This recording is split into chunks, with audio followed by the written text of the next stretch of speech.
Bienvenue dans votre émission Mon Avocat Conseil, votre émission dans laquelle il est évoqué, bien entendu, des difficultés, car des problématiques. Il y en a toujours, et surtout, là on ne s'y attend pas, ça marche comme ça, c'est la vie. Mais dans votre émission, et c'est l'essentiel, ce sont les solutions qu'on évoque. Et aujourd'hui, le sujet, la fin du bail commercial. Alors bail commercial, vous vous rappelez, je pense, vous le savez, j'ai un magasin, par exemple, un fonds de commerce, c'est-à-dire une entreprise que j'exploite, de chaussures, que sais-je, eh bien, j'ai un bail donc commercial, parce que c'est à usage de commerce, et puis, en général, on le sait, plus ou moins, c'est 3, 6, 9 ans, ça marche comme ça, grosso modo, il y a d'autres choses qui existent, mais grosso modo, ça marche comme ça. Et on se dit, bon, bah, très bien, donc, au bout de 9 ans, c'est terminé, j'ai pas eu de nouvelles du bailleur, donc c'est fini. Comment ça se passera dans 9 ans, mais si j'ai envie d'arrêter, est-ce que je peux arrêter avant? Mais lui, est-ce qu'il peut arrêter aussi? Dans quelles conditions? Enfin, souvent, les personnes vivent un peu ce bail commercial. Quand ça fonctionne bien, elles ne se posent pas trop de questions. Mais au bout de 9 ans donc, ils sont achevés, eh bien, elles ne savent pas trop. Ils disent, oh, bon, tant que ça fonctionne, on en reste là, tout va bien. Alors, elles ont à peu près raison. Mais en même temps, oui, d'un côté, parce que se passe-t-il? 9 ans passent, le bail n'est pas terminé.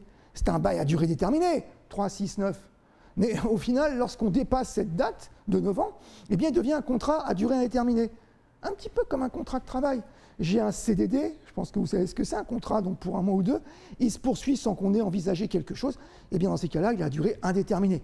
Alors, c'est bien, sauf que autant pour un bailleur, lorsqu'on a un bail 3, 6, 9 pour 9 ans, eh bien, les 9 ans, il faut les faire, en principe. Mais lorsqu'on a un bail à durée indéterminée, eh bien, on peut l'arrêter. Voilà, donc ça veut dire que le bailleur pourra arrêter. Alors, il y a plein de règles, mais en donnant un préavis de 6 mois. Alors, il faut le savoir. Alors, la bonne nouvelle, mais c'est intéressant de le savoir, c'est que ces choses ne peuvent pas se faire comme ça.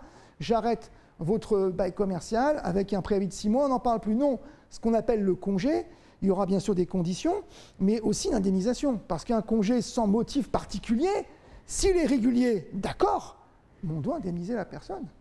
C'est-à-dire qu'aujourd'hui, il faut bien savoir que la propriété commerciale, ce qu'on appelle la propriété commerciale, c'est quelque chose qui vous appartient.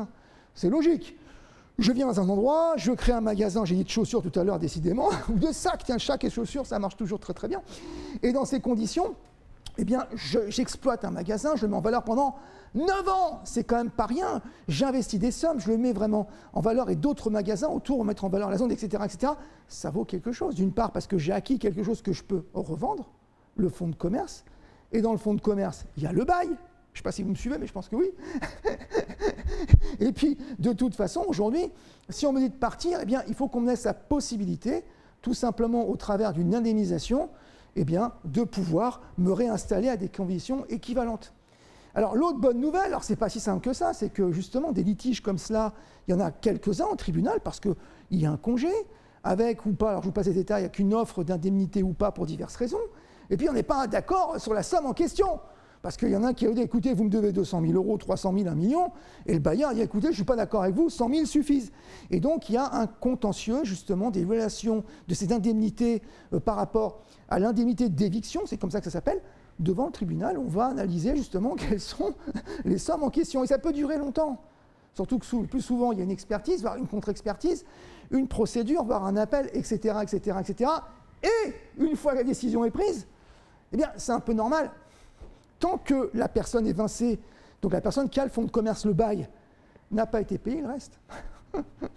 Et c'est un peu aussi la bonne nouvelle. C'est-à-dire qu'une personne qui a eu ce congé et qui sait qu'il ne sera jamais payé pour X raison, ça arrive. Eh bien, dans ces conditions, il peut rester dans les lieux longtemps et payer son loyer, bien sûr, à condition de payer son loyer, ça c'est la règle. Parce que tant qu'il n'est pas payé, on nous dit, eh bien, dans ces cas-là, et c'est normal, vous n'avez pas à quitter les lieux. Donc vous voyez, les choses sont un petit peu complexes, entre guillemets, mais en même temps très très simples.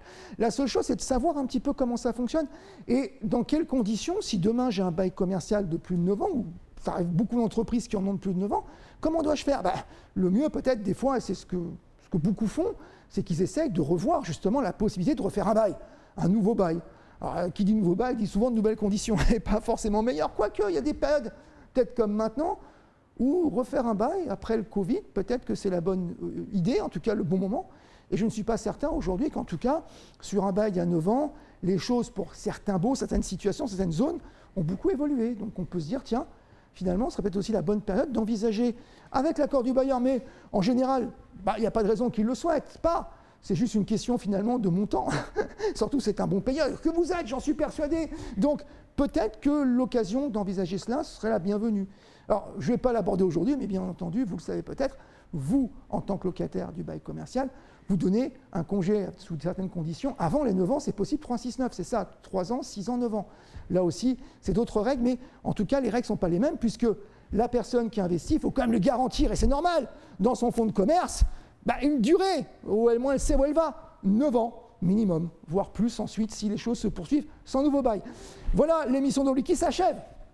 Et comme à chaque fin d'émission, et vous le savez, je le dis aussi au début, mais c'est important de le préciser que dans la vie, il y a des problématiques juridiques de toutes parts, et surtout, pas toujours, mais très souvent, des problématiques, mais essentiellement également, et c'est le thème de notre émission, des solutions.